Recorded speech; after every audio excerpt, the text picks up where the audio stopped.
Hi, welcome back to 123stitch.com. Halloween is one of my favorite holidays. I love decorating my house, I love the costumes, and I especially love all the fun-sized candies. What I like to do with my Halloween finishes is to group them together. I usually do the entryway table or maybe a shelf, but I'm always looking for ways to make my designs stand out. So today I thought I would show you some of my older finishes, maybe some fun fabrics, embellishments, beads, ribbons, and things that you might want to use to finish your designs. And then finally, my latest obsession, a spooky Halloween tree. I think you're going to love it. Before we get started, click on that thumbs up icon to let us know you like what we're doing, and subscribe to our channel so you don't miss out on a thing. And speaking of costumes, I recently adopted two puppies from the shelter. They're 6 months old now, and they are Chihuahua and Miniature Schnauzer, and you know I put them in costumes. Aren't they adorable? I couldn't help it. Let me show you some of my older finishes and what I've done with them. This one is my absolute favorite. It's probably one of the first designs I did. It is called Teeny Witch. It's by Joan Elliott, and it was in a magazine many, many years ago. I want to say Just Cross Stitch, but I'm not positive. But the same design, or close to the same design, is still available from Imaginating, and it's also called Teeny Witch. I'll have links to everything I mentioned in the comments below, so if you see something you like, go ahead and check out down there so you can find it easily. So Teeny Witch, I left out the pumpkin in the on the right side and instead put a button on there, a little cat button, and I put some bat buttons at the top as well to kind of make it a little special. And then the mat is just an orange and black combination to kind of make it stand out a little bit. I get comments on this one every year, and it's the first thing I put up, and I can't wait to display it. It's my favorite. Next, I have Halloween is a Hoot. This is another older design by Heart and Hand Needle Arts. It's just a cute little design that came with these tiny little buttons. I did add the owl button on the bottom. I had this one in a plain green frame forever.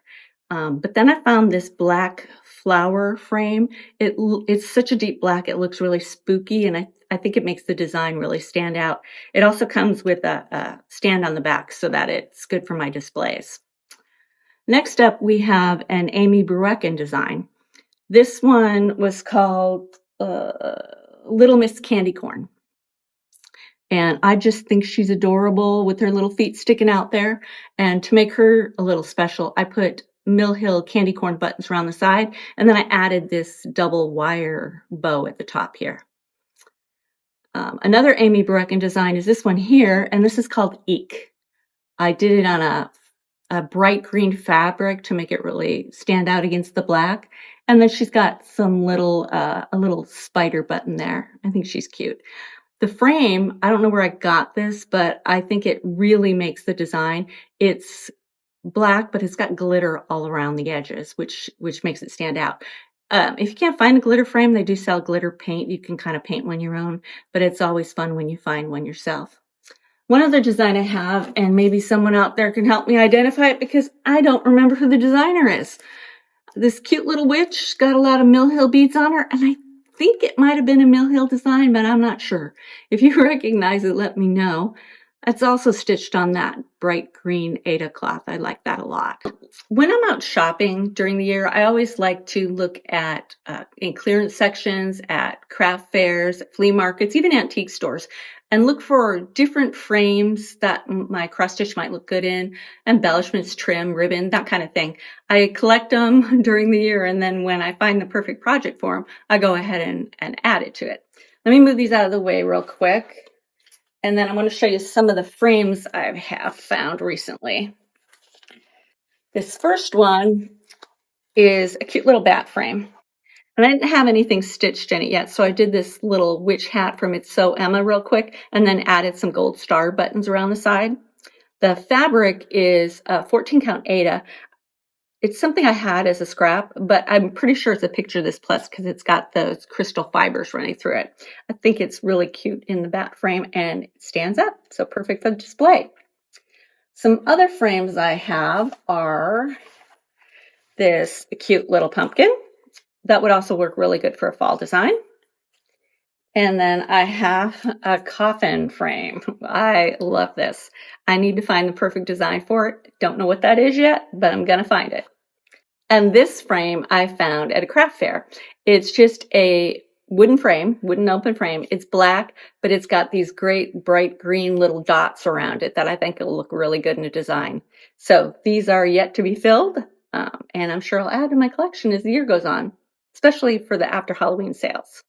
Okay, the fun part about cross stitch is you can either stitch a design exactly as the designer did, or you can change things a little bit and make it stand out or make it something that you enjoy stitching. I want to show you some different things to make your Halloween projects stand out more. And I want to start with fabric. There's all kinds of fun fabrics out there that would work good on Halloween designs. These are from Picture This Plus. They come in all counts of Aida, even weave, and linen. So whatever you like to stitch on, there's probably a color and style that you're going to like. So this one is called Prank. This one is Gothic. That would look good with a haunted house. This one is Thistle. And then this one is Eek. There's a lot more available, but these are just a few that I picked out. And again, there'll be links to everything below in case you see something you like. So those are Picture This Plus. And then we have from Fiber on a Whim some pretty colors. This one is called Kiwi. And then we have, what is this one? This one is called Pumpkin. This one is Plum. And then this one's kind of fun. This one's called Jalapeno. It's pretty, these are all hand dyed, so there's some variations in them. They look like they'd be fun to stitch on. And then just from Zweigart, we've got a tropical orange, and there's that green I like, the tropical green. And those are available. I think they're available in linen too, but they're definitely available in Aida. And then lastly, from Wix Dye Works, I have some really bright colors. This one is Chartreuse. This one is Peoria Purple, and this one is Carrot. These are only available in linen, and I think 30 count and 35 count. A couple other fabrics I have. If you like 20 count Aida, there is a lilac. And then this one's kind of fun. You got to find the right project for it, but it's a spider web, and this is by Fabric Flair. You see the spider web on there? Can't you just picture a nice big spider on there? I haven't seen the pattern yet, but I think that would be kind of fun. Okay, let me put these aside, and then we'll look at some other things you might want to use in your projects to make it stand out. Another fun way to dress up your design is with some glow-in-the-dark thread. We've got this 6-strand glow-in-the-dark thread from DMC that you can add in place of regular DMC, or just add a strand or two with your regular stitches. And then Kreinik has a line of glow-in-the-dark threads as well. And then recently I discovered Mill Hill has glow-in-the-dark beads. They come in 5 colors. They do work. I tried them. These 2 glow with a little bit of the color to them. These 3 just glow in the dark. I think they'd be fun to add to any Halloween project. Something else I've picked up is some wooden beads in Halloween colors, and there's little Halloween designs like ghosts and candy corns. I'll show you later on how I use those. And lastly, I've got a collection of ribbons that I pick up over the year. Some wire ribbons to make bows in different prints, and then they sell all kinds of these little satin ribbons that you can use on your designs as well for hangers or making little bows. And here's my spooky tree. I was looking for Halloween decorations online at Amazon, and I found this. I have a cross-stitch Christmas tree at home, and I thought, why not a Halloween tree?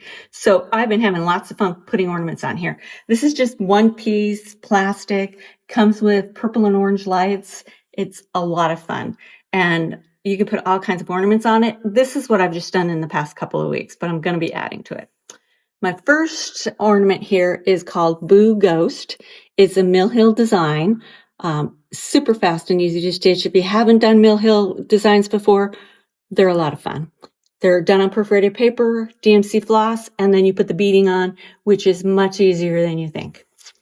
It has a little pumpkin there that you stitch separately and then attach it to the outside.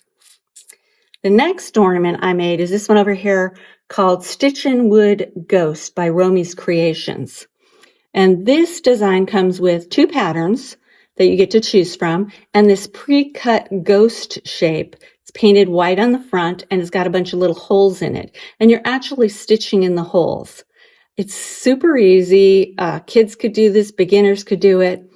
I finished this in less than a day, super really fast. And to make a hanger, I just used 6 strands of a black DMC, and that's where those wooden beads that I showed you before came in. They fit right on the top there. It's like a little black one and a little ghost, I think worked well with the design. Down here, I have Classic Haunt by Hands On Designs. I stitched this on a 32 count lilac Belfast linen with Weeks Dye Works floss. I used a purple chenille trim for the outside and the hanger. And then I have this little cute skeleton button that I couldn't resist putting at the top of the design.